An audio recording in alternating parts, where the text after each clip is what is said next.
Vous le savez, la San Diego Comic Con et la D23 sont sortis. Voilà, il y a eu 2-3 annonces qui ont été données, notamment Avengers Doomsday, voilà, le retour de Tony Stark, enfin de Robert Downey Jr., etc. Parmi ces annonces, il y a eu les fameuses petites annonces concernant la série Spider-Man Freshman Years.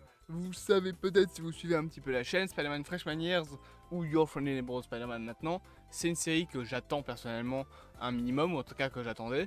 Actuellement, ma hype a fort redescendu, mais voilà, c'était un projet que j'attendais de voir parce que j'avais hâte un petit peu de voir ce que Marvel pouvait proposer sans Sony dans les pattes avec le personnage de Spider-Man. On avait des petites infos qui avaient été données, le fait que Norman Osborn allait être présent, le fait que Daredevil allait être présent, le fait que Doctor Strange allait être présent, le fait qu'on aurait Nico Minoru, qui est donc une apprentie sorcière dans les comics, qui sera également présente dans la série. Et récemment, on a eu d'autres infos supplémentaires concernant le futur de ce programme, qui devrait normalement donc sortir d'ici novembre. On sait que ce sera animé en 3D, mais qu'apparemment ce sera proche de ce qu'on peut avoir dans les comics des années 60 en termes d'esthétique. Donc une esthétique très couleur un peu de base, très crayonnée, j'ai envie de dire, comme on le voit là sur les images. Je sais pas vraiment comment est-ce qu'ils vont animer ça. Est-ce qu'ils vont animer ça à la manière des on va dire des comics pas vraiment des comic books animés, mais genre vous voyez les vieux dessins animés, les très vieux dessins animés, genre les premiers dessins animés Iron Man, où c'était plus des comics qui étaient légèrement animés, où tu avais 2-3 images supplémentaires qui se superposaient. C'était plus voilà, des trucs de ce style-là, c'est pas vraiment des vrais dessins animés. Je pense qu'on aura peut-être un truc comme ça, proche de ça en tout cas. Alors, c'est un style particulier, très particulier, qu'on ne connaît pas. Ça peut être intéressant bien évidemment à voir, mais ça peut être aussi un style que beaucoup de gens ne vont pas aimer.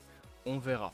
Autre info également, c'est qu'on sait que Hudson Tam, enfin je sais pas vraiment, Hudson Thames je pense, sera de retour pour doubler du coup Spider-Man.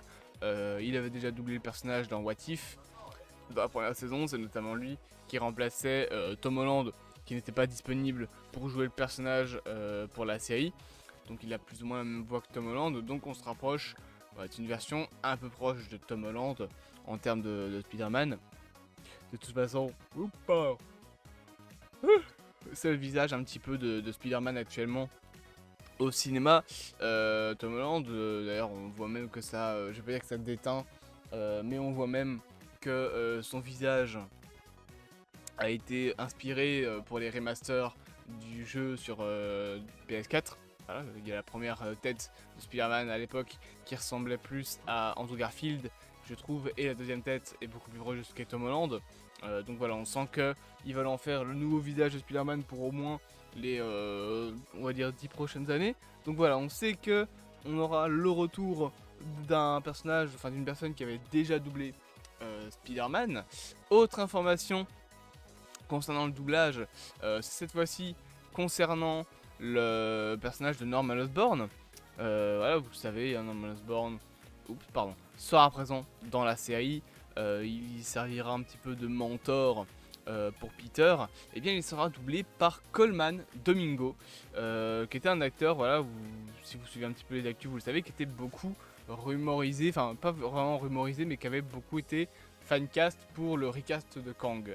Il avait déclaré qu'il n'y avait pas encore eu de discussion avec Marvel là-dessus, mais que voilà, il y avait bel et bien des choses qui étaient en train de se faire pour qu'il rejoigne le MCU. Et bien maintenant on le sait, non, il ne rejoindra pas le MCU en tant que Kang, mais bel et bien en tant que Norman Osborn, enfin en tout cas dans la série Spider-Man Freshman Years, même si on ne sait toujours pas si la série est canon ou non. Alors c'est vrai que c'est une question qu'on pourrait se poser. Est-ce que la série peut-elle toujours être canon avec l'univers de Spider-Man? Alors ça dépend de la timeline, mais normalement non. Voilà, hein, parce que on sait comment est-ce que Spider-Man va avoir ses pouvoirs. Spider-Man en gros aura ses pouvoirs suite à un combat entre Doctor Strange et Venom, qui viennent d'un univers alternatif, donc ils vont sortir d'un portail et attaquer, et se battre. D'ailleurs, attendez, je vais vous partager, je vais vous mettre à l'écran une image, voilà, c'est celle-là, qui était sortie à l'époque donc d'une créature un petit peu gigantesque comme ça face à un Doctor Strange. Donc je pense que cette image que vous avez actuellement à l'écran est une image du moment où Peter obtient ses pouvoirs. Voilà, je vous le mets comme ça. Et que du coup, la grosse créature toute noire qu'on voit, c'est un variant de Venom.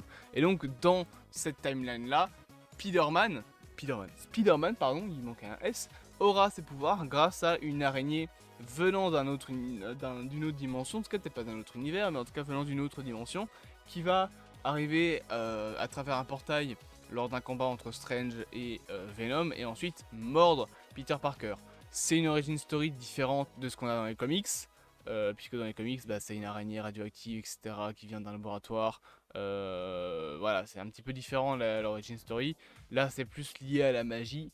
On verra pourquoi, on va dire, ils font ça. Est-ce que ça a un intérêt réellement, ou est-ce que c'est juste pour changer les trucs? Alors, bien évidemment, voilà, on a aussi eu 2-3 petites infos supplémentaires, notamment, bah, comme je vous l'ai dit, le fait que Norman Osborn serait un mentor pour Peter, qu'il utilisera cependant apparemment des méthodes plus, on va dire, plus questionnables, voilà, des méthodes moins gentillettes, on va dire, que Tony Stark, concernant à peu près tout. On sait également que Peter ne saura pas qui est Strange dans cet univers, qui donc n'est apparemment pas celui du MCU. Et pour les 2-3 petites infos supplémentaires, sachez que le costume de la Fondation du Futur, donc le costume blanc que vous avez là, sera présent et jouera un rôle dans la série, notamment la team donc, de la Fondation du Futur. Pour ceux qui ne connaissent pas, en gros, la Fondation du Futur, c'est les 4 Fantastiques et Spider-Man. C'est une équipe qui se forme lorsque Johnny Storm meurt et que Spider-Man rejoint les 4 Fantastiques. Et après, voilà, il commence à avoir un nouveau costume et ça devient la Fondation du Futur. Donc, on aura probablement les 4 Fantastiques dans ce projet-là, vu que ils seront apparemment intégrés à l'histoire.